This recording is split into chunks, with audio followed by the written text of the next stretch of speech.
Hi friends, welcome to அச்சன்பல recipe. இன்னைக்கு சூப்பரான ஒரு எக் இடியாப்பம் தான் பார்க்க போகிறோம். இது லெஃப்ட் ஓவர் இடியாப்பத்துலேயும் செய்யலாம், தனியாகவும் செய்துக்கலாம்.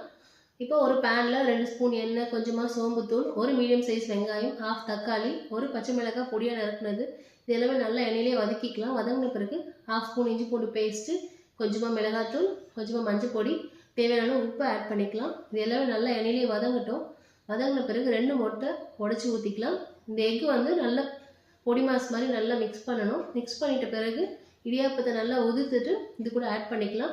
உங்ககிட்ட வந்து சால்னா இல்லை நான்வெஜ் குழம்பு ஏதாவது இருந்தால் அதை மிக்ஸ் பண்ணிக்கோங்க. அப்படி இல்லைனாலும் அப்படியேவும் செய்யலாம். இதை அது மிக்ஸ் பண்ணிங்கன்னா இன்னும் டேஸ்ட் நல்லாயிருக்கும். இப்போ இடியாப்பத்தை உதிர்த்து இது கூட ஆட் பண்ணிவிட்டு நல்லா மிக்ஸ் பண்ணி எடுத்திங்கன்னா சூப்பரான டேஸ்ட்டில் ஒரு எக் இடியாப்பம் ரெடி. இது வந்து வேலூர் ஸ்பெஷல், சூப்பராக இருக்கும். நீங்களும் கண்டிப்பாக ட்ரை பண்ணி பாருங்கள். கொஞ்சமாக கொத்தமல்லி தூவிட்டு லாஸ்ட்டாக கரம் மசாலா தூவி மிக்ஸ் பண்ணி எடுத்திங்கன்னா அருமையான டேஸ்ட்டில் சூப்பரான ஒரு எக் இடியாப்பம் ரெடி.